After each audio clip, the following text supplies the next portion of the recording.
अफगानिस्तान की राजधानी काबुल में रविवार को बड़ा धमाका हुआ। शहर के जोई शीर एरिया में नाटो फोर्स के काफिले को निशाना बनाकर सुसाइड अटैक किया गया। इस हमले में कई नाटो सैनिकों के मारे जाने की खबर है। पेज वर्क अफगान न्यूज के मुताबिक तालिबान ने इस हमले की जिम्मेदारी ली है। हमला सुबह 9:30 बजे के करीब हुआ और टोलो न्यूज के मुताबिक ये हमला उस वक्त हुआ जब वहां से नाटो ट्रूप गुजर रहा था। ये हमला बेहद निजी माने जाने वाले मार्केट एरिया में हुआ। गौरतलब है कि इस हमले को लेकर अमेरिका ने पहले ही अलर्ट जारी किया था।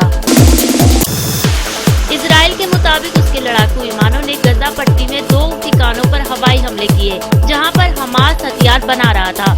इसके साथ ही इजराइल ने कहा कि दक्षिणी इजराइल पर गजा से 2 रॉकेट दागे जाने के बाद ये कार्रवाई की गई। उधर फिलिपीन अधिकारियों के मुताबिक इजरायली हमले में एक महिला और उसकी बेटी की मौत हो गई।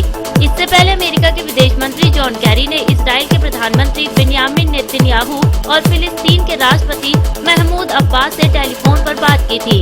गौरतलब है कि फिलिस्तीन और इजराइल के बीच यरूशलेम की अल अक्सा मस्जिद परिसर में एक खास जगह पर जाने को लेकर कई सप्ताह से तनाव चल रहा था और यह जगह मुसलमानों और यहूदियों दोनों के लिए पवित्र है।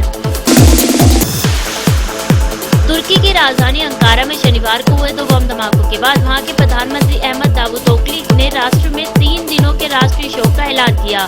शनिवार को हुए इन धमाकों में 95 लोग मारे गए, जबकि 200 से ज्यादा लोग घायल हो गए थे। तुर्की के राष्ट्रपति रेसिप तैयब एर्दोआन ने इन धमाकों का आतंकी कार्रवाई बताते हुए अपनी तुर्कमेनिस्तान की प्रस्तावित यात्रा रद्द कर दी। गौरतलब है कि तुर्की में ये धमाके ऐसे वक्त पर हुए जब 3 हफ्ते बाद तुर्की में आम चुनाव हैं।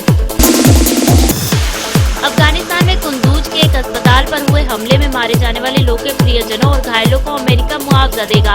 अमेरिकी रक्षा मंत्रालय पेंटागन के प्रवक्ता के मुताबिक इस दुखद घटना से प्रभावितों को मदद देना जरूरी है। पेंटागन ने कहा कि अस्पताल की मरम्मत के लिए आर्थिक मदद भी दी जाएगी। गौरतलब है कि मेडिसिन सेंट फ्रंटियर्स अस्पताल पर 1 सप्ताह पहले हुए अमेरिकी हमले में 22 कर्मचारियों और मरीजों की मौत हो गयी। 30 से ज्यादा कर्मचारी और मरीज अभी भी लापता बने हुए हैं। अमेरिका का कहना है कि तालिबानी आतंकियों पर हमले के दौरान यह अस्पताल गलती से निशाना बनाया गया। तुर्की की सेना ने एक रूसी फाइटर जेट मार गिराया। ये जेट तुर्की के एयरबेस में पहुंच गया था। तुर्की के एक जर्नलिस्ट के ट्वीट के मुताबिक रेडार पर MiG-29 जेट के नजर आने पर तुर्की के विमानों ने इस पर हमले को अंजाम दिया। इस जेट का मॉडल बिल्कुल रूसी सेना द्वारा इस्तेमाल किए जाने वाले जेट जैसा था। गौरतलब है कि पिछले हफ्ते भी इस रूसी जेट तुर्की के एयरस्पेस में घुस गया था। यह प्लेन हताय प्रांत में यालादगी कस्बे में घुसा था। इसके बाद तुर्की जेट रूसी एयरक्राफ्ट को वापस सीरियन एयरस्पेस में ले गए थे।